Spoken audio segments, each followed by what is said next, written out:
வணக்கம் நண்பர்களே, இந்த வீடியோவில் பார்த்துட்டு இருக்கிறதாங்க ஆணை நெரிஞ்சல். அந்த ஆணை நெரிஞ்சல் வந்து எதுக்கு பயன்படுத்தப்படுகிறது சித்த மருத்துவத்தில் அப்படின்னு வந்து பார்த்திங்கன்னா, கிட்னியில் இருக்கக்கூடிய கற்களை வந்து வெளியேற்றுவதற்காகவும் சிறுநீரகம் வந்து சிறப்பாக செயல்படுவதற்காகவும் இந்த ஆணை நெரிஞ்சல் வந்து சித்த மருத்துவத்தில் பயன்படுத்தப்படுறதுங்க. இப்போ தான் இது வளருது. இது எப்படி நம்ம மருந்தாக பயன்படுத்துறதுன்னு சொல்கிறேன்.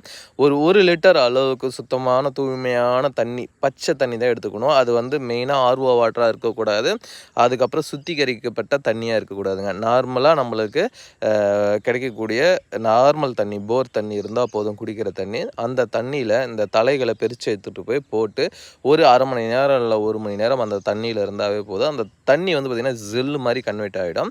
ஜெல்லு மாதிரி கன்வெர்ட் ஆனதுக்கப்புறம் காலையில் தினந்தோறும் இந்த தண்ணியை வந்து வெறும் வயிற்றில் குடிச்சிட்டு வந்தீங்கன்னா உங்களுடைய சிறுநீரகம் வந்து சிறப்பாக செயல்படும். அதேமாரி கிட்னியில் இருக்கக்கூடிய கற்கள் வந்து வெளியேறும். கிட்னி ஃபெயிலியர்ன்றது ஆகாதுங்க. இது கிடைச்சதுன்னா ட்ரை பண்ணி பாருங்கள். அவ்வளோ சிறப்பான ஒரு மருந்து.